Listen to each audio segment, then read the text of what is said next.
Duelist Advance, remaining world premiere cards. So world premiere in this case, of course, means completely new cards. And these are somewhat interesting, I will say. These were published like a couple of days ago, so I've already seen them. I've seen people post about them online. And we have the first the first world premiere card here, which is Yugioh the Dawn's Light, which is a dark level 3 fiend with 1,000 attack, 1,500 defense. Monsters in your leftmost or rightmost main monster zones cannot be destroyed by card effects. You can only use each of the following effects of Yugioh the Dawn's Light once per turn. If this card is in your hand, you can target a fiend effect monster you control, negate its effects, and if you do, special summon this card. If this card is sent to the graveyard, you can add a Mutiny in the Sky from your deck to your hand. And then we have Loose the Dusk's Dark, which is a sick-looking card. Dark level 8, Fiend Fusion, 3,500 attack, 3,000 defense. Requires 3 fiends and or fairy monsters in your graveyard. So this is one of those fusion monsters that cannot be fused with like a regular polymerization. You just can't do it because you can't use cards from your graveyard with poly. It requires you to use a card that can specifically fuse from the graveyard. So like Fiendsmith Sequence or their own fusion spell. Monsters in your leftmost or rightmost main monster zones cannot be destroyed by card effects. You can only use each of the following effects of Luce the Dusk's Dark once per turn. You can target one card your opponent controls, send a fiend or fairy monster from your deck to the graveyard, and if you do, destroy that card. If another card you control is destroyed by card effect, except during the damage step, you can target one card on the field, destroy it. Let's read the fusion spell because this is like a package of 3 cards that belong together. There's not really a point talking about this while we haven't read the fusion spell.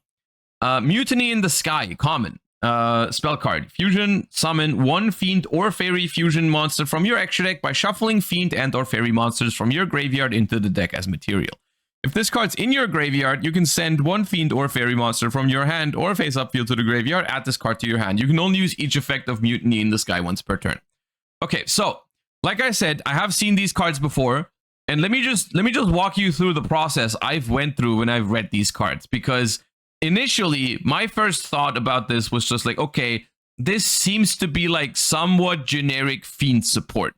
And of course, when I'm thinking fiend support, the first direction I was thinking in was like, okay, is this something that Fiendsmith can use? Because it's obviously also fusion related. So the first direction that my mind went was Fiendsmith. And for Fiendsmith, I felt like this seemed like kind of cute, but I just felt like it wasn't quite good enough, because I mean, an extra fusion spell for Fiendsmith can be neat, but like, what are you really fusing into in the TCG where we don't have the fusion Lacrima? I do think this would have been a pretty interesting set of cards if we did have fusion Lacrima, because it was just basically a set of, okay, we have an extender and we have an extra fusion spell that we can basically send for free to make like the Lacrima as an extender, which is neat, but like ultimately I don't think it's that powerful. You can make Aerial Eater with this. Like in general, I think Mutiny in the Sky is a solid card. Like this is a solid Yu-Gi-Oh card, just basically like a miracle fusion for fiends.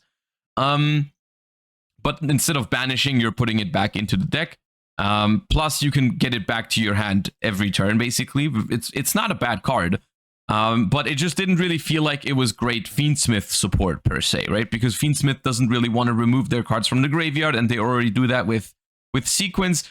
And the of course, Fiendsmith Sequence can also summon this, because it is a Fiend Fusion monster, and it requires cards in your graveyard, so you can summon this with Sequence. But I cannot think of many scenarios where you would rather fuse this than a Desiree, because Desiree is also a powerhouse of a card. But these are, I just looked at it through that lens, and I was like, okay, these cards are fine, but are probably not going to really make the cut. But then, of course, there's other decks, and then the funny thing is that I was completely confused as to why these effects were on here, right? Like, monsters in your leftmost or rightmost main monster zones cannot be destroyed by card effects. I was like, why is this here? Why is this here? Because my Fiendsmith head was just like thinking in the wrong direction, I suppose, because the more I look at it and the more other people have told me this is like, yeah, these cards seem kind of like tailor-made as BA support, right? Because it's a level 3 that can special summon itself from hand. It makes it so that the BA monsters do not self-destroy or self-destruct in your left and rightmost main monster zone. Also, if you happen to have a BA on the board that is not in the left or rightmost main monster zone, you can still summon out Yugioh to negate it, and then it will not destroy itself as well. So it's a level 3 Fiend extender for BA that when it goes to graveyard adds you the fusion spell, and then the fusion spell, I guess, can also, because it says Fiend or Fairy, you can also special summon, I think, the Dante fusion monster. I believe that's a Fairy. Correct me if I'm wrong. Maybe it's a Warrior, but I think it's a Fairy. With this, which is neat. And also, both of these just happen to be pretty good mills for Dante, right? It's like, it's by including these cards in your BA deck, you do get to just get to play some more cards that are both solid draws as well as very solid mills off of Dante. Because I mean, if you mill this one, it just gets you the fusion spell for free, and if you mill this one, you can still send a Fiend or Fairy to the grave to add it back, which is a neat ability to have in Burning Abyss, right? So this is, I'm pretty sure this is just Burning Abyss support, but it's Burning Abyss support that happens to also be playable in other decks, which is pretty cool. There's like, I'm sure there's a ton of decks. People in chat are already mentioning a ton of different decks that you can potentially play this in. Ultimately, my only problem with these cards is that they have a lot of applications, but I'm not sure if any individual application is quite strong enough for it. Like, I'm not sure if this is, I'm pretty sure that this is like not good enough to make like Burning Abyss meta again. Like, it's a neat tool that you'll probably use in Burning Abyss, but it probably still remains a rogue deck because it's not like that great. It's because the fusion monster is not that great, I think. If the fusion monster was like insane, then you would probably look into it more, and it probably would be a lot better. But like the fact that this is basically, it requires 3 monsters, which is a decent amount of setup, and then it's also only really useful going second, right? Like if this was a quick effect, we'd be talking, right? If this was something we could end on, and it would be really good, then it'd be fine. Maybe the fusion monster doesn't have to be so great though, because you can still make all the other fusion monsters with it, right? There's a lot of good targets for Mutiny in the Sky. Right? It can make Aerial Eater, which is good in Fiend decks in general. You can make the, let me just quick check before I yap, Dante fusion monster, if that's actually a fairy. I think it is, but let me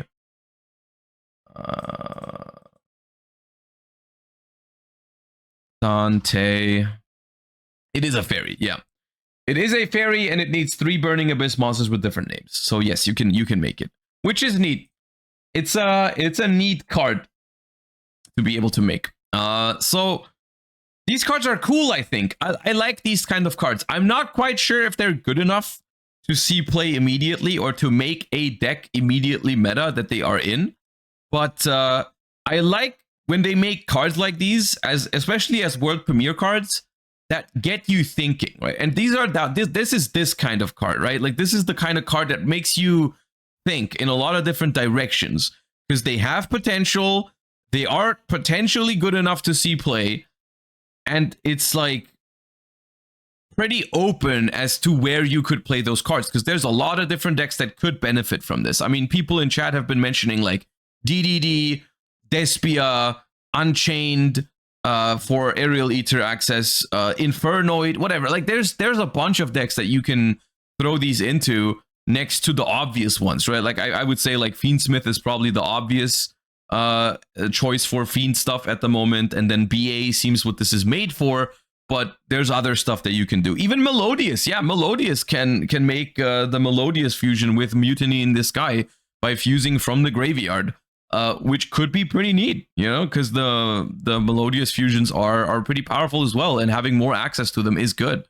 So I quite like these cards. I'm a fan of it, even though immediately they're probably not going to catapult anything to tier 1. I think it's good. You can finally hard summon Hugin. you can hard summon Hugin already. You just have to get like a Sleipnir in the main monster zone, then you can poly for it. But yes, if you have two runics in the grave, you can recycle them to make a Hugin. I don't know if that's your main use case for this card. Probably not. Well, yeah, it's cool. And then we have Steel Stringed Sacrifice here, which is I think like a standalone card. Nothing, doesn't belong to a group of cards. A light level 1 warrior, 800 and 1000. This is Monarch Squire stats, which Monarch support is also in Duelist Advance, so I wonder if it has anything to do with that. I haven't read this one yet. If this card is in your hand or graveyard, you can reveal one level 5 or higher monster in your hand, then activate one of these effects, but you can only use each effect once per turn. During the end phase of this turn, lose 1000 life points if you did not normal summon the revealed monster or a monster with the same name after activating this effect. Reveal a level 5 or higher, then activate. Okay, special summon this card from your hand, add this card from your graveyard to your hand, or banish this card from your grave, and if you do, add a level 5 or higher monster from your grave to your hand. Okay, so it is a level 1 warrior with Squire stats, which is basically telling me it's meant to be played in Monarchs. So what does this card offer for Monarchs?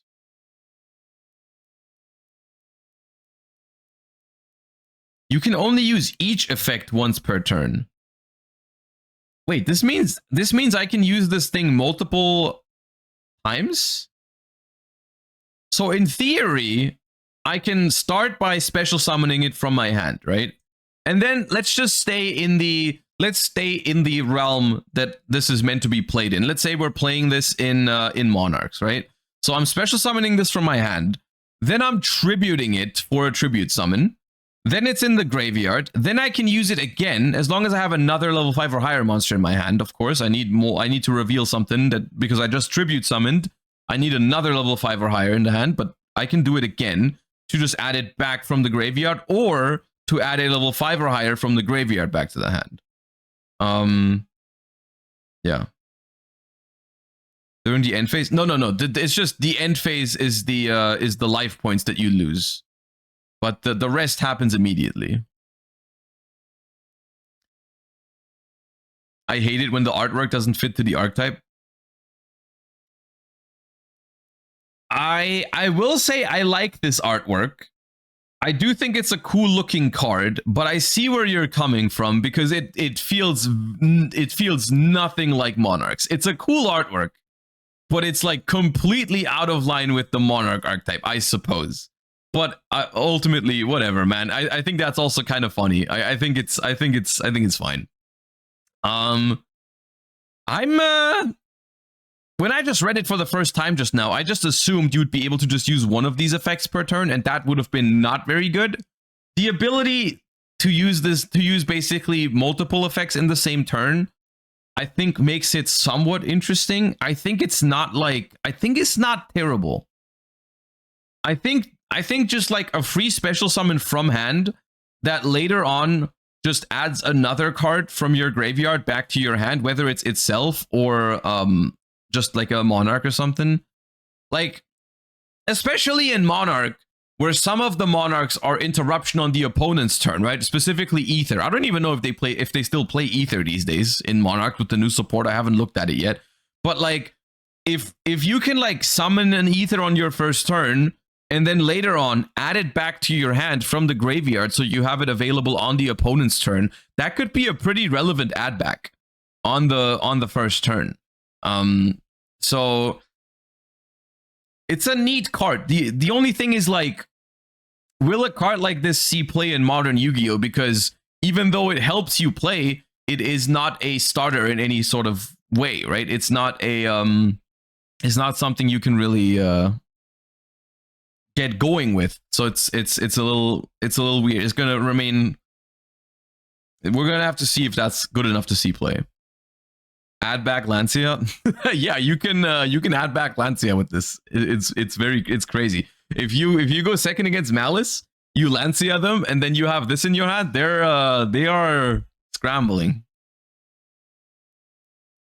All right, we have Xyz's Lay, which is an equipped spell. The equipped monster gains 200 attack for each material on the field. Once per turn, you can activate the following effect based on the equipped monster's card type. If it's an Xyz, you can detach 2 materials from a monster you control, set an Xyz spell trap from your deck. Other, special summon a monster with the same level as the equipped monster from your hand in defense position, but negate its effects. You can only activate 1 Xyz Lay per turn. Okay. This card is pretty bad in terms of its effects. The only way this is playable is because you might be able to add it for free because it's called Xyz. Like, that's something that I actually don't remember exactly what they did have, like the Xyz Armor Fortress line where you like put you put them on top of each other, and like it's they like search XYZ cards. So, but like, can that isn't that just Xyz Armor?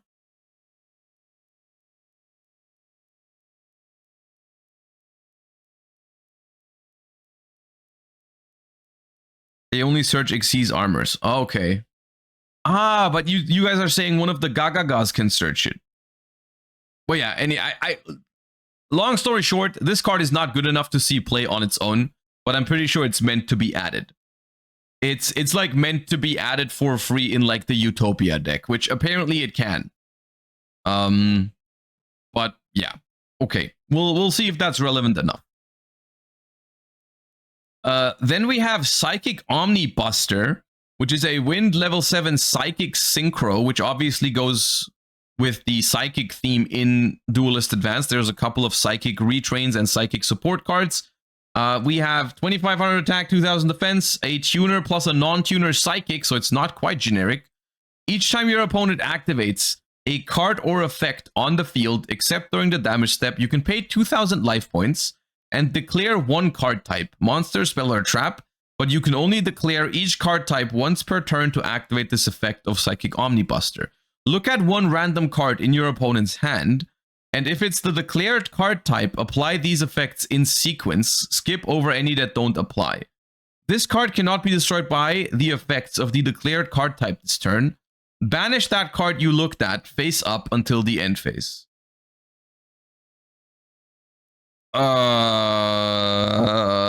Okay. This is a very wacky card. This is a weird card, right? So in a world where you're just like the luckiest duelist alive and your opponent doesn't play around it at all, because here's the thing, if your opponent is worried about losing a specific spell or trap card in their hand, they can just set him before playing into this card, right? Like if I have 1 spell in my hand and my opponent has Psychic Omnibuster, and I really don't want them to hit that spell card, I can just set it. So the only thing I think that you are realistically hand ripping with this is a monster.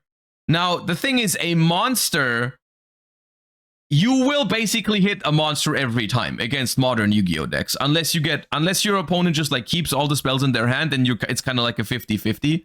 But like, you do get to look at 1 card in their hand, and it's most likely going to be a monster, and it's going to be banished until the end phase, which is neat. The problem is that really worth a level 7 Synchro that you have to pay 2000 life points for and wait until your opponent activates a card or effect on the field? I think that's like so much worse than other cards. Like, for example, we are comparing it to Cyframe Lord Omega or something like that. So like, I think it's just not good enough for a hand rip, which is good. I want to say I don't want them to make more hand rip cards. I mean, with my recent experience with like Mermail in both TCG and Master Duel, I think hand ripping is one of the least fun aspects of like combo decks sometimes. And this not being a good hand rip is good. It's not a terrible card though, I will say. I don't think this is a terrible card. because it does have value. Like you will, whenever you make this card, you are going to get value out of it, I think, because your opponent is probably going to start playing into it, and you will probably banish one monster out of their hand, which the thing is, it's also random, so you might just hit a monster they didn't need. And the fact that your opponent has to play into it first means they can just use their most important stuff first so they don't lose it. But it's just kind of mid. It's just like a mediocre card, which is a good news because it's a hand trip card. I don't want a hand trip card to be super high quality. But yeah, it can still do some pretty insane stuff, right? Like if your opponent plays a bunch of spells and you get lucky hitting a spell that they didn't set, because I mean some spells you cannot really set before playing because they're quick play spells. Like if you have a certain quick play spell that you don't want to use yet, then you might lose it to this, right? So at worst, this gets you deck info. I mean, at worst, if you miss, you do still know a card in their hand, which you could still then play around better. But still, you made us level 7 synchro and paid 2,000 life points to learn about one card in their hand. That is not a very good worst case. Like the worst case scenario for this card is like is pretty bad.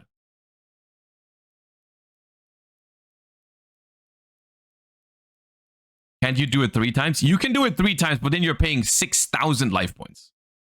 You're paying 6,000 life points, and the thing is, like, I'm basically discounting the trap thingy because you're not gonna hit a trap. That's not real.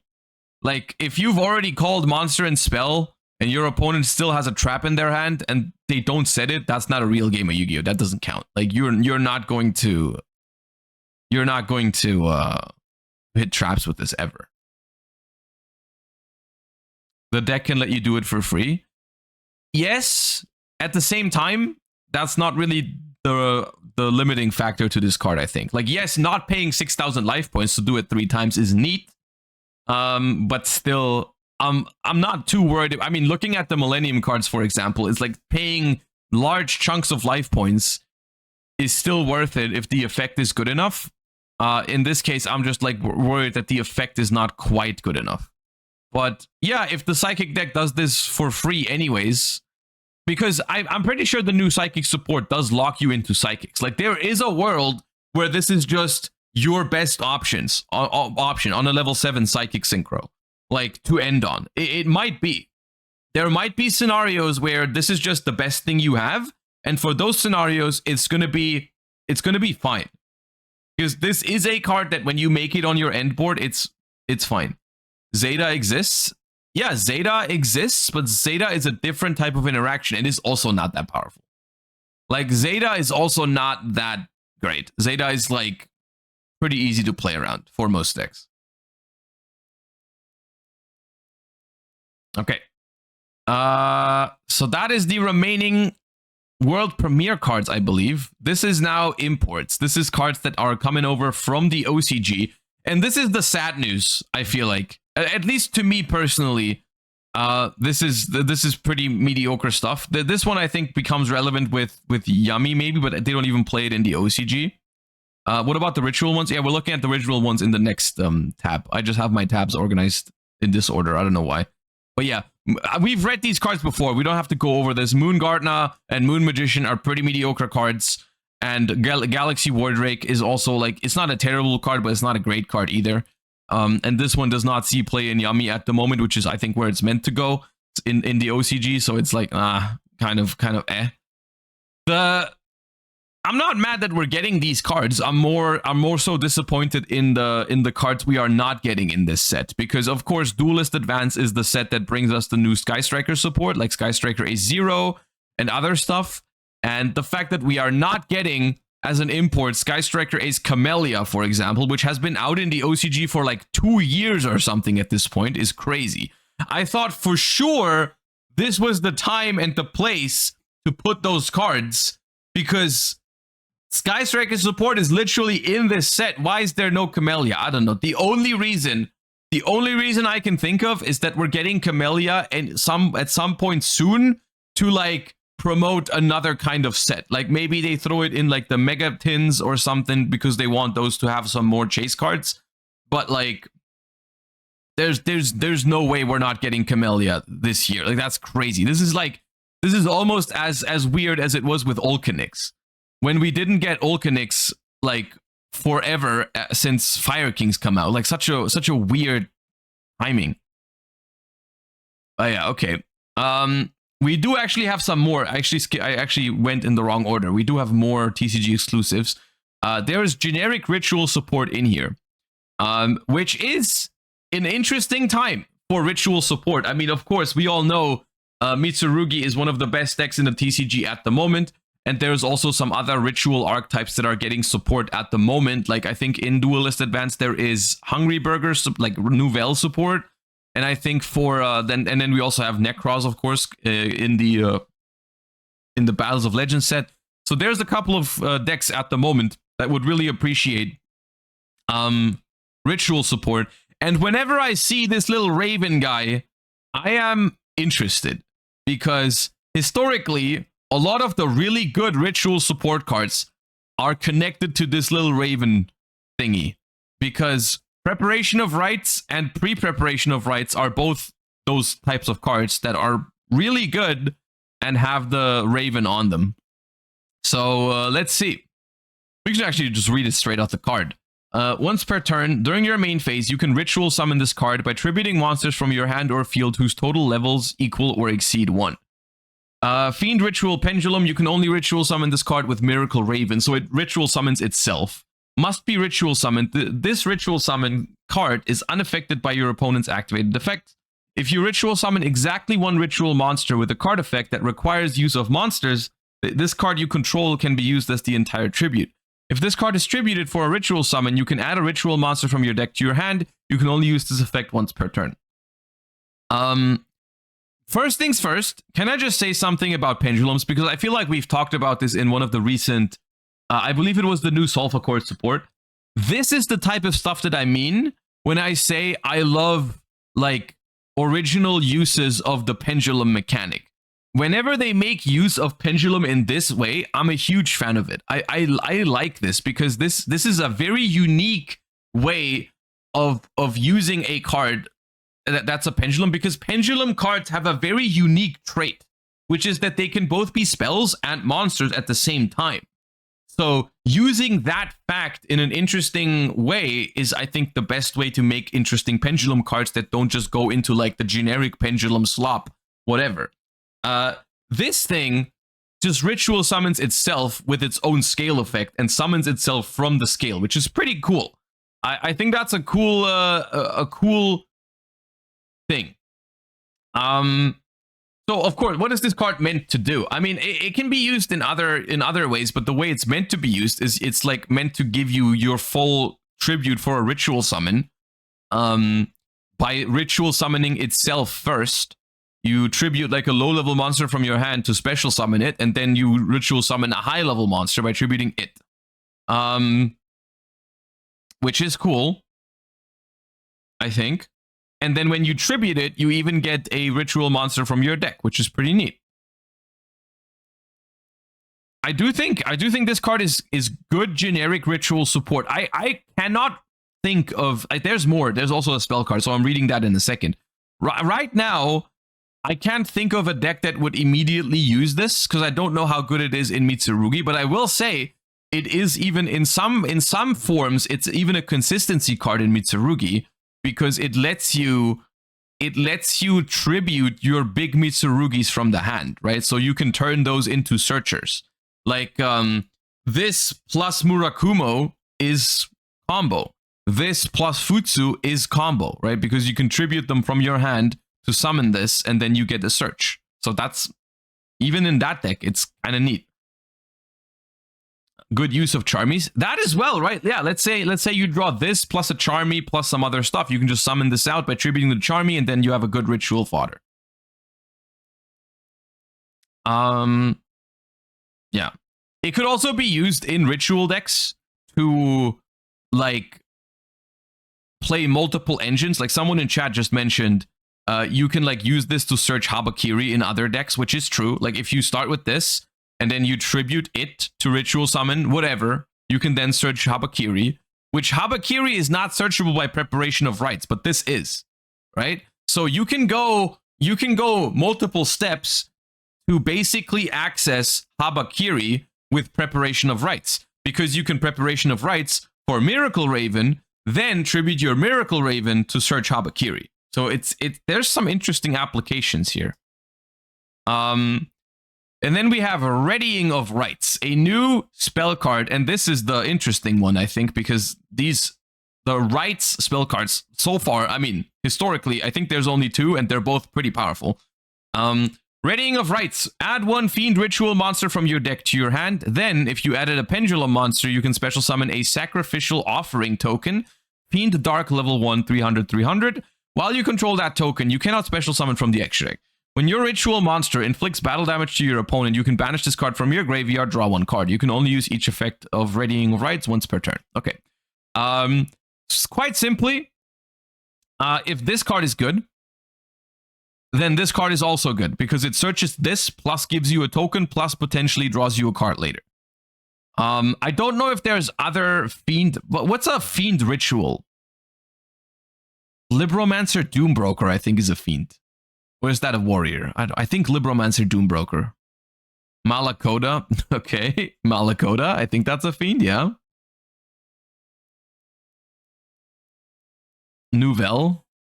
Vendred. Vendred is zombie, isn't it? Anyways, I don't know. If there's a good use case to search another Fiend ritual, then sure, this can also be used for that. The main use case of this card is, of course, just adding Miracle Raven. You're trying to add Miracle Raven with this card, which means you're getting a free token, which is a level 1 token that locks you out of the extra deck. So it's pretty clear what you're meant to do with the token. You are meant to just summon your Miracle Raven with it, which is cool. So this card basically gets you the Miracle Raven onto the field, and then you can even potentially draw a card later. This is like it's a convoluted way of saying this card is basically emergency teleport for Miracle Raven, right? Which is not bad. It's an interesting package. I like this. And then we have Ashlan U1000, which is a link to Cybers. Love those. 2 monsters with different types and attributes. If a ritual monster this card points to attacks a defense position monster, inflict piercing battle damage to your opponent. You can only use each of the following effects once per turn. You can reveal a ritual monster in your hand, add a ritual monster with a different type and attribute from your deck to your hand. Oh, okay. If you ritual summon, except during the damage step, you can target a face-up card your opponent controls, return it to the hand. Ooh, okay. Another Cyberse that supports Mitsurugi and does nothing for Malice. I mean, that's a good thing, if anything.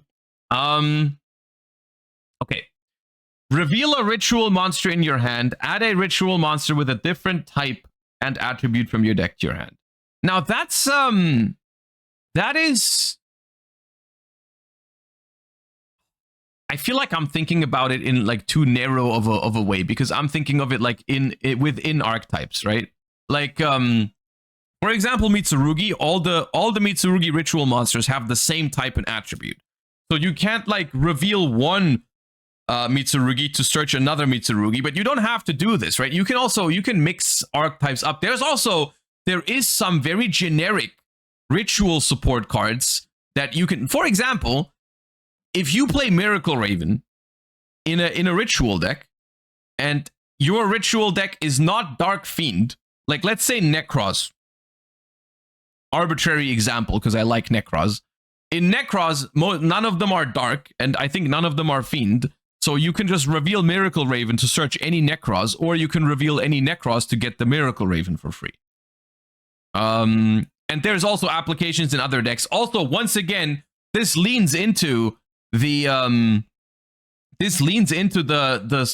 like mixing of different engines as well. Like if you play. We can play Mitsurugi packages in every ritual deck basically, and just make the link to reveal your, I don't know, Skull Guardian to search Habakiri, and then you do Mitsurugi combo. So like there's applications for this card for sure. Plus, if you ritual summon, you get to bounce a card, which you can do this on the opponent's turn in a lot of decks. You can do it on your own turn to break boards. You get piercing battle damage as a nice bonus on top. I think I like this card too. I think all three of these cards are very solid ritual support. Like, I don't know which deck uses these the best. There's a ton of applications for this. I mean, chat is already full of different decks and different like applications for these cards. But I think that's what makes these cool in a way. Because I mean, if that was look, if that was like the case generically, right? Like if they make generic cards that have like so many applications and are like super powerful, I'd be kind of concerned with it. But since we are still limited to the space of ritual monsters, for the most part, that is probably fine. And I say probably because there's still a possibility that this is used for some crazy ritual combo slop in like maybe another deck or whatever. There's a chance for these cards to kind of like quote unquote go wrong. At the same time, most of the broken applications I can see for this is when like when a deck just searches Habakiri, because Habakiri is like pretty much the only ritual monster that does like a crazy broken combo on its own, right? Most other ritual cards you can search are not that crazy. So for now, there might be some crazy applications for Habakiri searches with this in different ritual decks. I think in the long run, when they eventually hit Mitsurugi, which I mean, of course they will at some point, then this is going to go back to like just being a normal ritual support card, I suppose. Which I think is cool. So yeah, no, this is good ritual support. This is good ritual support. All right, I'll be right back. Quick little toilet break, and then we will take a look at Duelist Advance as a whole.